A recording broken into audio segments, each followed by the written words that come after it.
Hi, everyone. I wanted to give you an example of an annotation, and I wanted to talk to you a little bit about what I did as I went through this paper. So when you're annotating, you should definitely have a pen. I like choosing a pen that's a different color than the ink. I don't like black pens because it's hard to see. I had red. I don't, because I'm a teacher and I have red everywhere. But like a colored pen, a blue, purple, something like that. Those are usually the best because then they'll stand out. So I like that. I usually have a highlighter. I didn't have a highlighter today in my desk, but I did have these cool little tabbies. So I use these in place if you use highlighters, underlining, whatever. Maybe a Sharpie, depends on if you print single-sided or not. So I printed single-sided, so Sharpie was okay. And you can even grab a pencil. So it depends on, again, what you want to write with. If you're a highlighter and marker girl, if you're you like to use pen, whatever, use what's comfortable. So let's talk about what you're annotating. When you're reading, you're talking to the article. This brings to mind my daughter. She loves to talk during TV shows and annoys the heck out of me because I'm like, I'm trying to listen. But basically the whole time she's having a conversation with the screen, right? Whatever they say, she's talking back. That's what I want you to do with these annotations. So as you're reading, I want you think about, okay, are there words you don't understand? Things that you need to look up? Are there things you disagree with? Or the author says something and you're like, I think that's going to be a problem. Or maybe I noticed something here. Make a note to yourself, like, hey, this is a really important thing. Maybe draw a star, like do whatever you need to. You're having a conversation.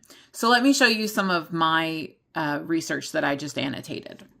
I'm going to be working with Mothers Against Drunk Driving on a program to try to bring it to Smith County, and it's about drunk driving prevention. And so I'm trying to bone up a little bit on the literature in this area. So I printed this one out. So this is about AI and drunk driving detection. And I thought this would be good for me to show you because this is out of computers. So this is written from a different discipline than me. So I'm not as familiar, like they don't write in APA format. Their acronyms are a little bit different. So it kind of gives you that sense, like, if I read a CJ journal, it's a little bit easier for me, but this is something out of my depth. So I wanted to kind of show you my process. So I start from the very beginning, right? I'm starting with my abstract. I like to use a combination of underlining and circling. That's what works for me. But notice like I put some notes here. So when we're talking about things like image recognition, the CJ side of me is like, ooh, people are going to have issues with privacy. So that's definitely something I want to see how the author handles that. When you're annotating, think of it as like when you're having this conversation, you know how sometimes you ask a question and then the person's like, oh, good question, I was about to cover that. Annotations, you go with what you have in your head at the moment. So they probably will talk about privacy concerns, but I'm going to bring it up here because that's going to stick out to me immediately.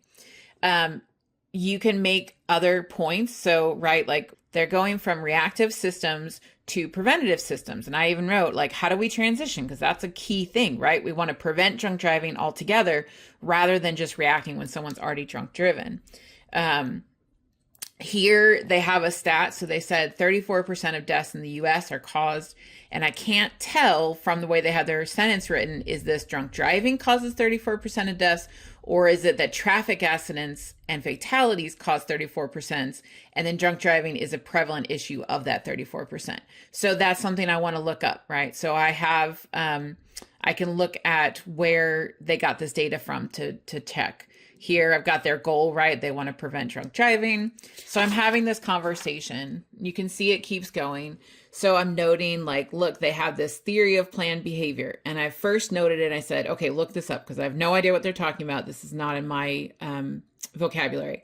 But then they start talking about this stuff and I'm like, oh, this is very comparable to routine activities theory. So probably computer science has this like different word for it, but it's basically routine activities theory. Like, okay. Then I also made a note over here. All right, if we think about a routine activities theory perspective, if you increase detection, that's going to increase the speed of conviction and the certainty of detection, and that increases the deterrence risk, or that creates a deterrent effect, right? It's got some abbreviations in here that I'm not sure about, so I've made a note so I can look that up for me. Here I've got some questions about like, I didn't even know they did audio-based detection for drunk driving. What does that look like? So I've got a little note here, and later on they'll probably describe it more in depth, and I'll put some notes on it there. But right now, at this point in the article, this just popped up, so I made a note when it came to my mind. Here you can start seeing like, okay, they're talking a little bit about related work. So this is mostly about sleepiness detection. And so I'm curious, like, okay, well, people are pretty okay with sleepiness detection, but like drunk driving detection, there's a lot of pushback about privacy and all that. And so I've got some notes in here, like maybe I need to look this up. I've never heard of this. Contactless extraction of vital signs. That's something interesting outside of my wheelhouse. Let's go look that up. Here it talks about, oh yeah, this study said you can prevent drunk driving. But it doesn't tell me what their sample. Like, did they study 3 people or did they study 2,000 cars? So I need to look that up and see what the difference is. So I've got some things I want to look up. I've got some questions, and I'm still engaged in the work. Like I haven't finished reading the article. I'm just showing you where I'm at right now. So I've made it through this page. So this is my last page of annotation. Here we go. The application remains largely confined to in-vehicle settings. And I'm like, I've never heard of that. So let's look up what settings those are. Let's see if I can find some more information there. Here we get into drunk driving detection that integrate face recognition. And of course, my immediate concern is legal issues. And I'm curious if someone's brought up like Fifth Amendment issues with that and right to against self-incrimination. Haven't really heard about it, just getting into this literature. So I'm putting it down there because it came to my head. And then here I got some interesting, what about so this was, they were talking about some of these things that could be built into the car. And so then it made me think, well, what if we are shifting some of that responsibility of drunk driving away from just law enforcement, right? Away from that reactive, and actually putting it onto the car manufacturer by making them put some of this stuff in so that we have this real-time monitoring. So just notice all the comments. I'm just interacting. I'm talking.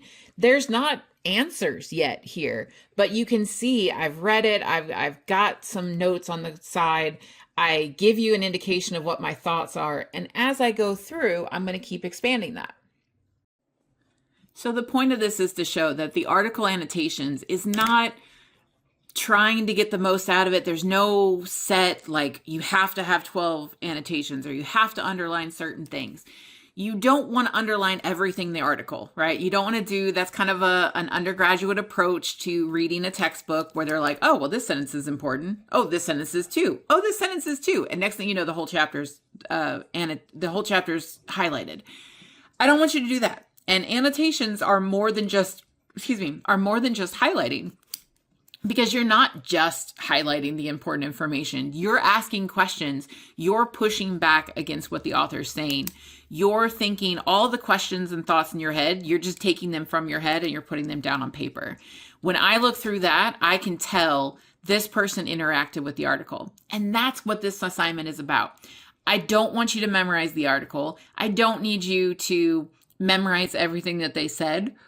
I can guarantee you just in these 3 pages of the article, there was like probably 20 acronyms, and I don't need all of those. But there was a couple of them that I think are important enough for me to look up. And I want to have a good, informed, intelligent conversation when I have my meeting in a couple weeks. And so things like this will help me be prepared, because if someone then says, oh, well, we used audio recognition, I'll be like, oh, I know what that is. I've read about that. Here, let me tell you about what I know. So hopefully this helps you understand a little better what I'm looking for. Also take some of the fear out of this. This is about reading for comprehension. There's no AI required. There's no fanciness required. I don't care what your handwriting looks like. If you notice, mine's not great all the time.